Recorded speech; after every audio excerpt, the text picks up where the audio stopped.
Good afternoon to everyone and welcome to the 12 p.m. Bilingual newscast on Equinox Television. We begin the first part in French with you, Julien Berth Bissay. Good afternoon. Bon après-midi à vous, Innocène Azé. Mesdames et messieurs, bon après-midi à toutes et à tous. Après plus de 15 ans passés à l'Assemblée nationale, le député SDF Aoudou Mbaya renonce à l'investiture de son parti et refuse de battre campagne pour sa réélection dans sa circonscription électorale située dans le chaudron de la crise anglophone.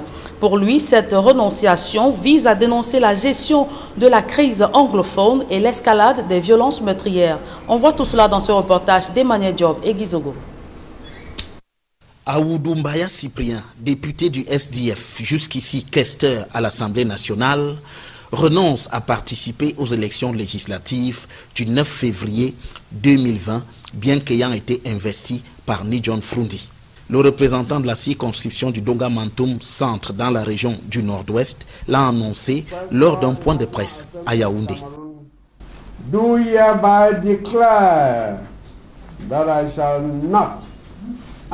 not seek re-election into Parliament in the legislative elections slated for 9th of February 2020.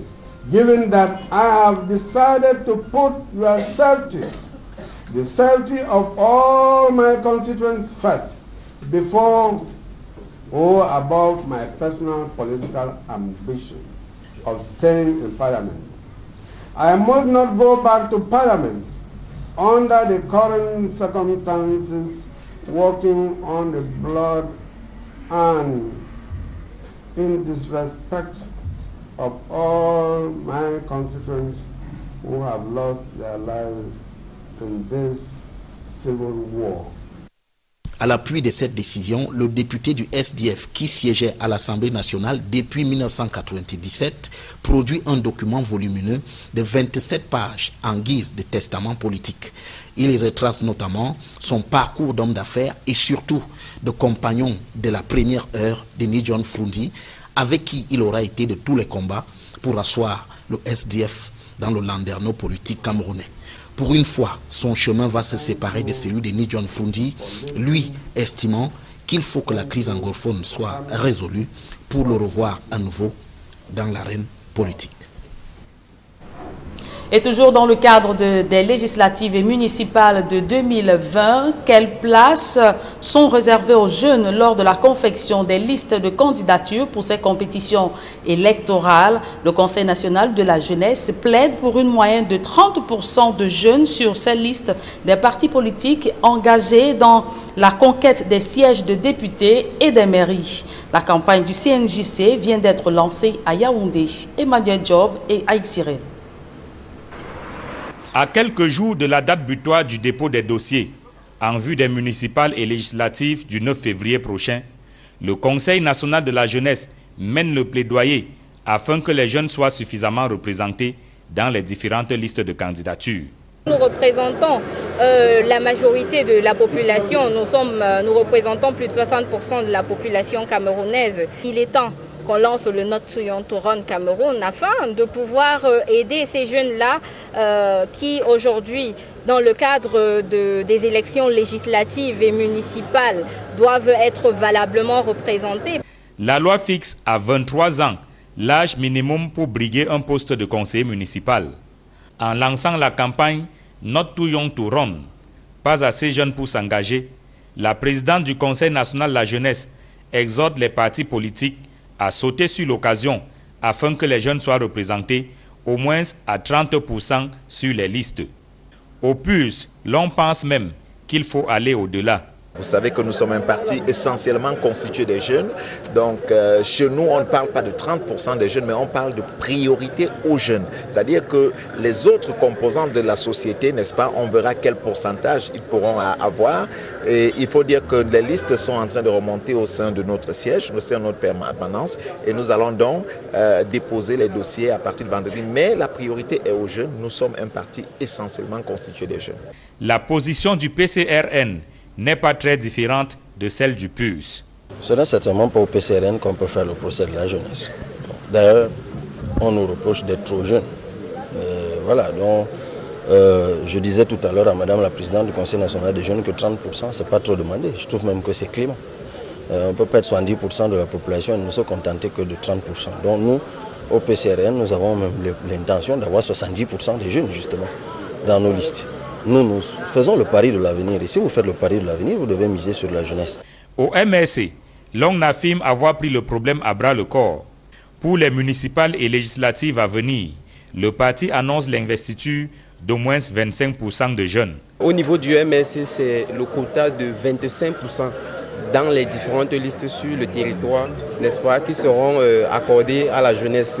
Je peux vous rassurer déjà qu'en ce moment, les jeunes se battent pour, n'est-ce pas, monter leurs différents dossiers, malgré les différents blocages qu'on peut observer dans des administrations. Si les partis politiques ne cachent pas leur intention d'aligner les jeunes, il reste que ces derniers éprouvent des difficultés à payer la caution pour faire valider leur candidature.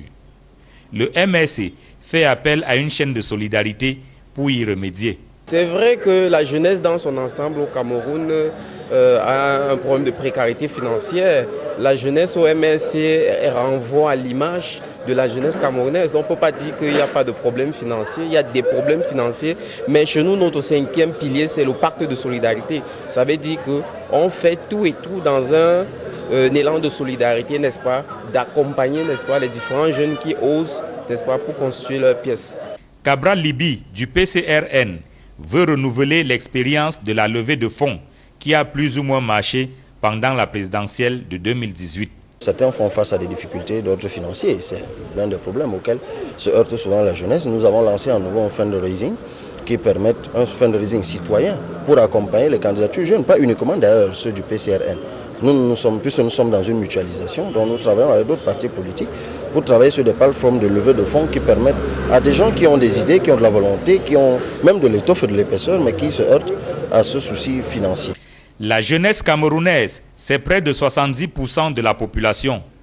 Selon des statistiques du Conseil national de la jeunesse, 60% de jeunes sur un échantillon de 1000 ne sont pas intéressés par la politique. 10% sont militants, alors que 3% seulement occupent des postes de responsabilité au sein des partis politiques. L'extrémisme violent trouve un terrain fertile en Afrique centrale. Les probabilités d'enrôlement des jeunes dans la sous-région sont élevées dans les pays de la sous-région où la pauvreté, les injustices et la répression nourrissent des frustrations. Face à la vulnérabilité des jeunes, les Nations Unies tirent la sonnette d'alarme et préconisent un mécanisme de prévention de l'extrémisme. Donald Brice-Kamga, François Dikoumé. En Afrique centrale comme ailleurs, les groupes terroristes comme Boko Haram s'appuient sur des promesses de bien-être économique et un déficit d'éducation pour recruter un milieu jeune. La porosité des frontières entre les États appelle à trouver une réponse concertée au phénomène, à commencer par la prévention des discours extrémistes et violents. Sur le fil d'Ariane d'une rencontre en cours à Douala, et organisé par le Centre africain d'études internationales, diplomatiques, économiques et stratégiques, le ministère de la Jeunesse et de l'Éducation civique, l'Organisation internationale de la francophonie, à l'intention des leaders de jeunes du Cameroun, de la RCA, du Tchad et du Gabon. Nous voyons avec la montée des discours de haine sur les réseaux sociaux.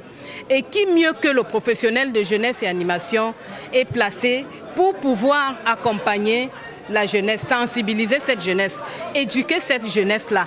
Les jeunes Camerounais vivent du côté de la Centrafrique et les jeunes Centrafricains vivent de l'autre côté, d'où nécessité éventuellement de les sensibiliser, de les préparer éventuellement pour qu'ils puissent avoir une conception réelle, une conception apaisée, une conception qui est orientée vers ce qu'on appelle le pacifisme. Mais la sensibilisation seule ne suffit pas.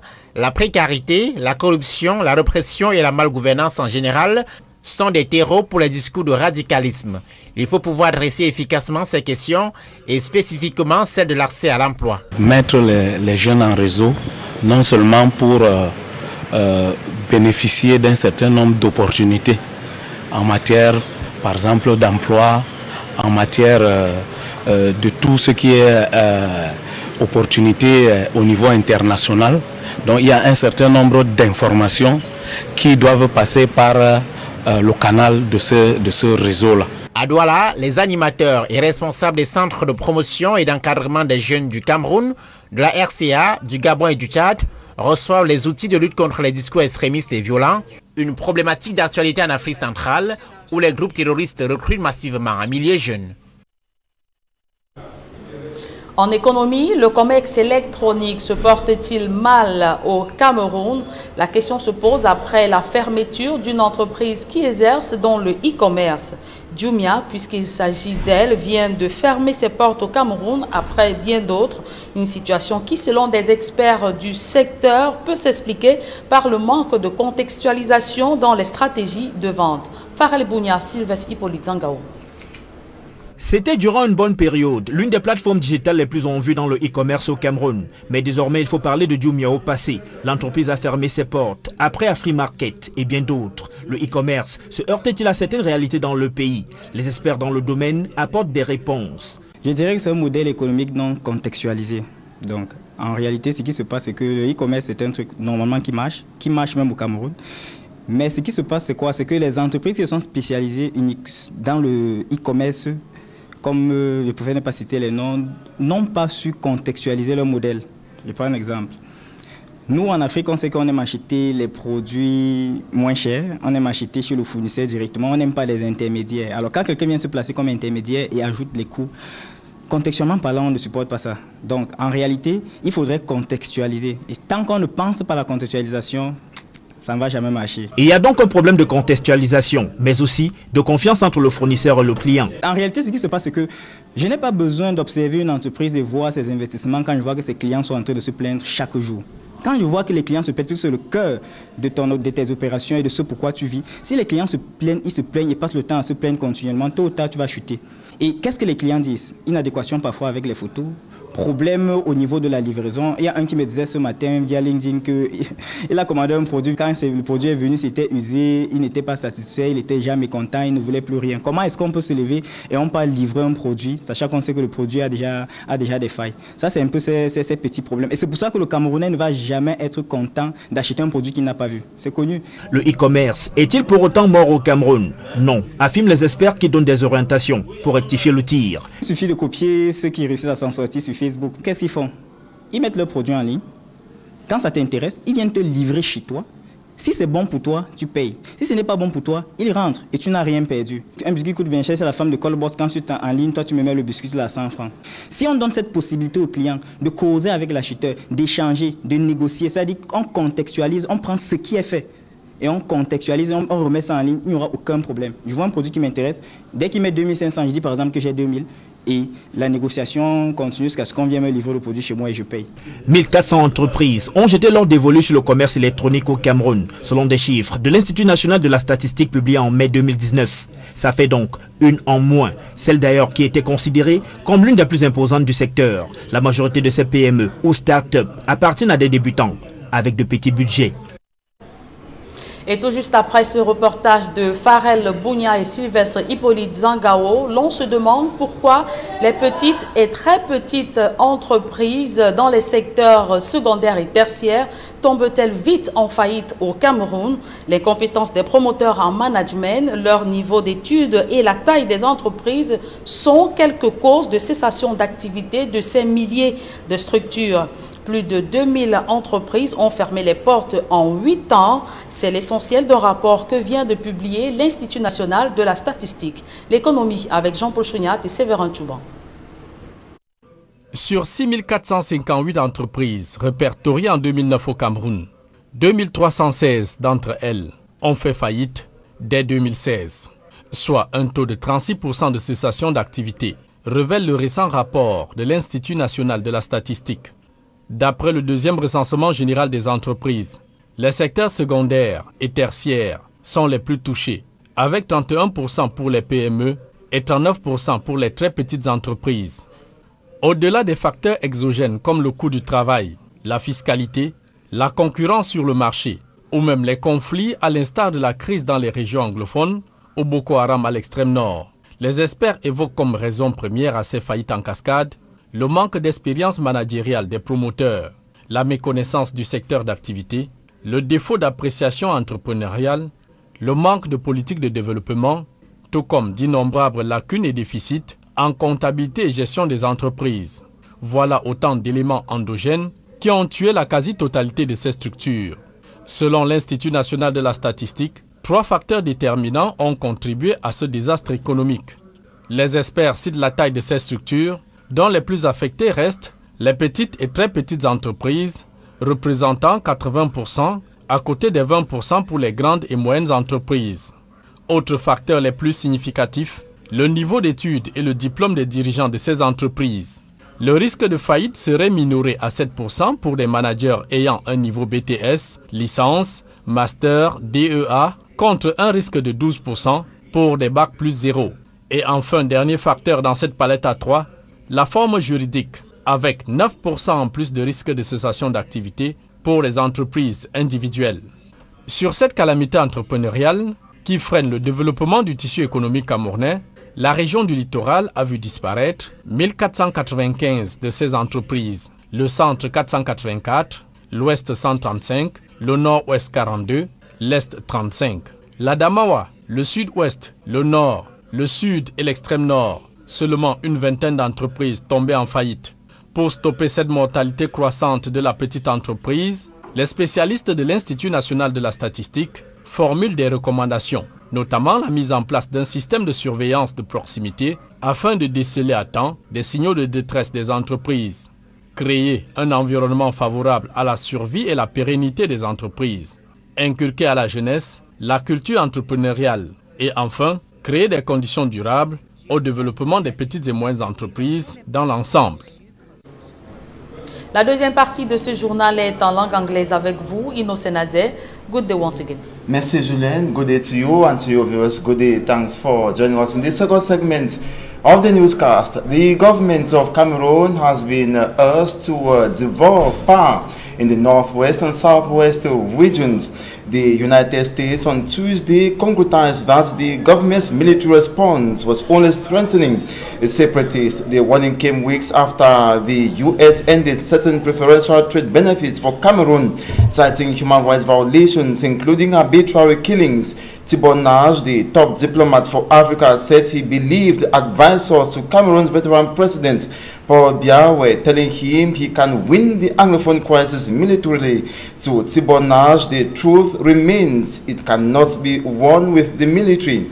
And while addressing a House Foreign Affairs subcommittee, the diplomat added, every day more Cameroonians who in the beginning were probably very loyal Cameroonians are starting to think that maybe declaring a separate country is the way they want to go. Thibon Naj acknowledged that Cameroon has held talks to resolve the crisis, but said they have been primarily symbolic with little concrete, stressing there has to be a true dialogue.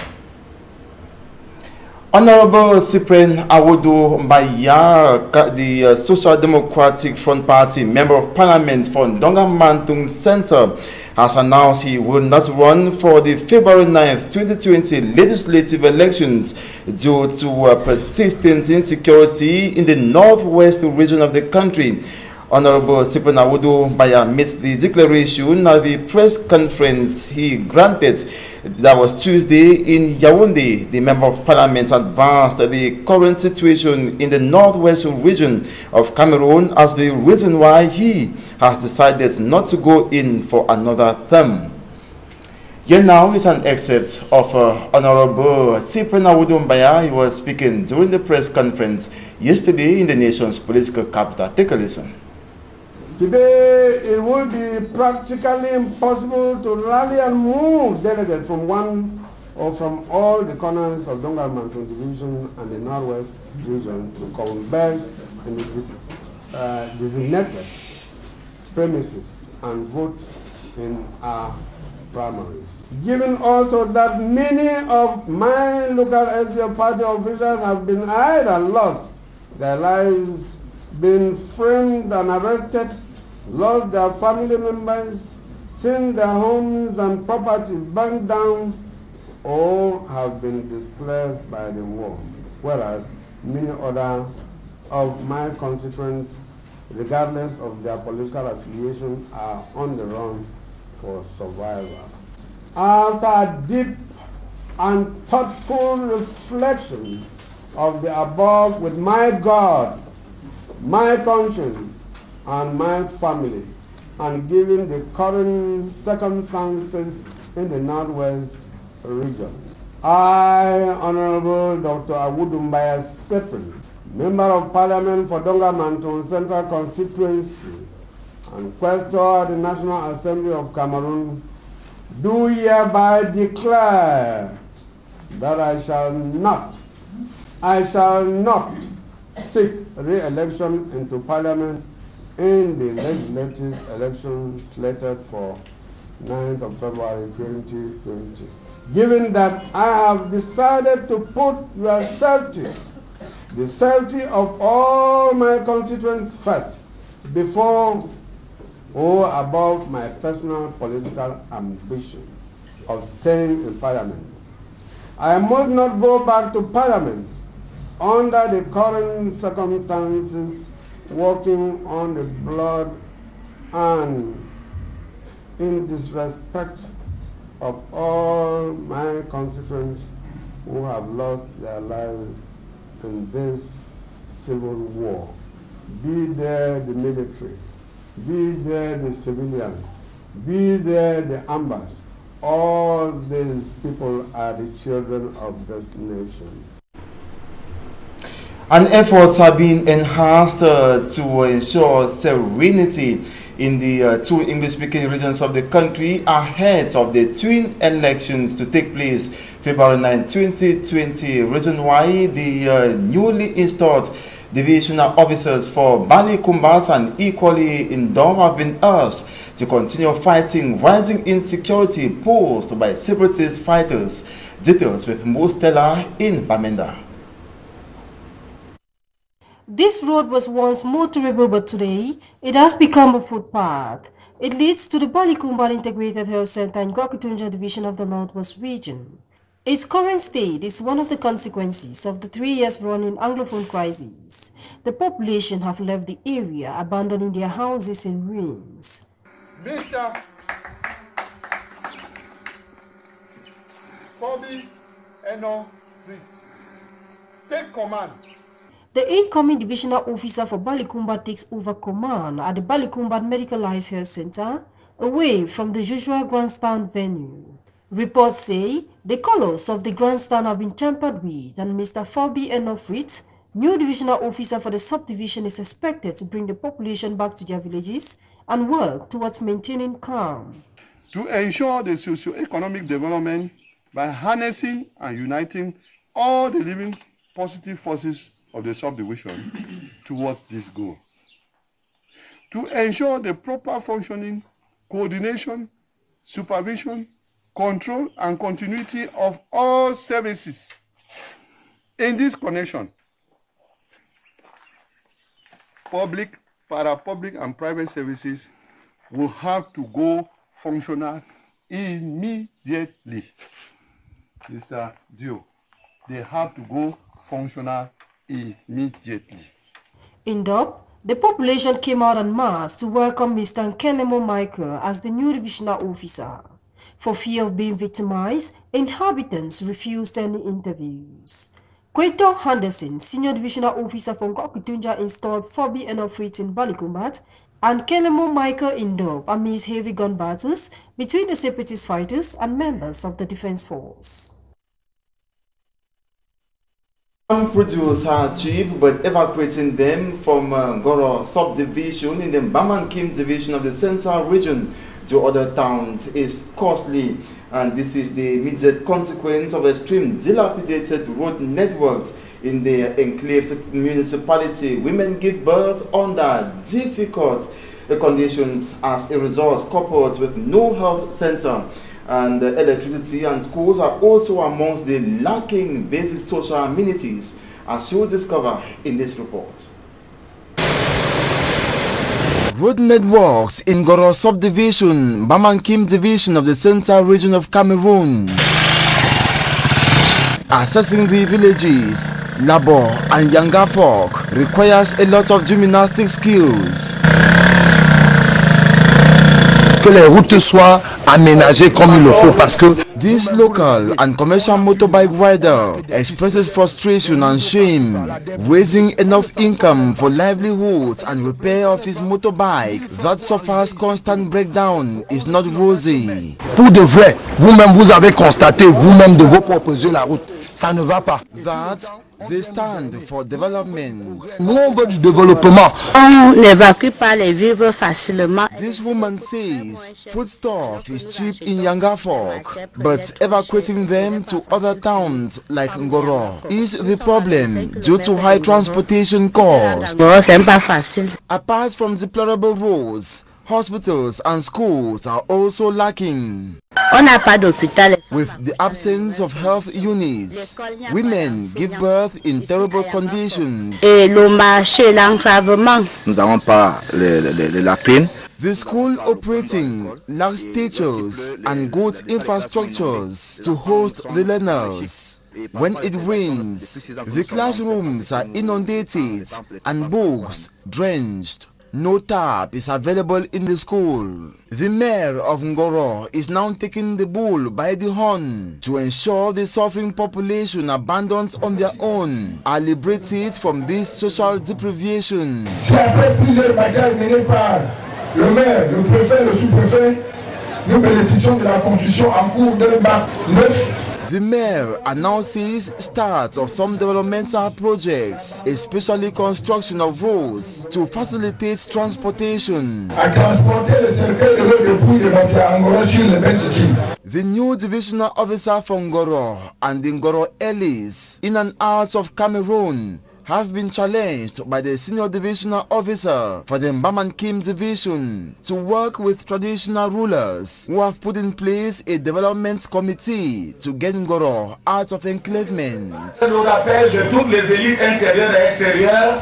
À ce sujet, vous devez soutenir l'action des chefs traditionnels qui ont mis sur pied un comité de développement. That the Ellis should give all their intelligence, know-how, engagements, so that great projects be realized. Porte la lumière aux frères et sœurs restés au village. Apart from Ngoro, the central town resembles a place in ruins. 27 villages making up this administrative setting are in darkness. The over 20,000 people living here keep suffering enormously, expecting total development. An expert in youth education say corruption, repression and unemployment are major key contributors of violent extremism in Cameroon and the rest of sub-Saharan Africa. And they were speaking in a workshop on the fight against violent extremism in Douala. That conference was attended by Fomi Armstrong Sanda. Within the Semak sub-region and the rest of sub-Saharan Africa, terrorist organizations sell the dream of a better economic and living conditions to gain sympathy and get people recruited into their ranks. Experts say terrorist groups like Boko Haram also benefit from the poor rates of education among youths to infiltrate and establish in several communities. Considering the porosity of borders among the countries within the Semak sub-region, stakeholders say there is need for member countries to jointly tackle the propagation of hate, violence and radical content, especially on social media.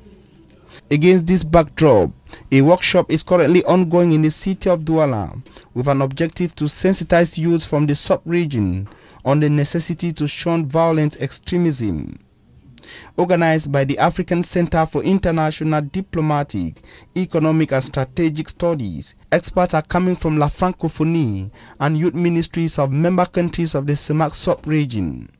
The experts maintain that other factors like corruption, repression and poor governance also contribute to radicalized youth and must be tackled by stakeholders. They insist that governments must tackle the question of unemployment, which according to them can help reduce youth radicalization. They also insist that governments must tackle the question of unemployment to avoid youth radicalization. Experts from youth ministries and centers in charge of youth affairs from Chad, Gabon, The Central African Republic and Cameroon hope to positively impact the sub-region on the fight against violence extremism after the workshop ongoing in the city of Douala. That's where we end this bilingual edition of the newscast on Equinox Television. Thanks so much for watching. Another rendezvous is at 4 p.m. To join us then, Julien Beth. On se revoit à 16h. La prochaine édition, vous l'avez dit, est à 16h. Mesdames et messieurs, merci de votre fidélité.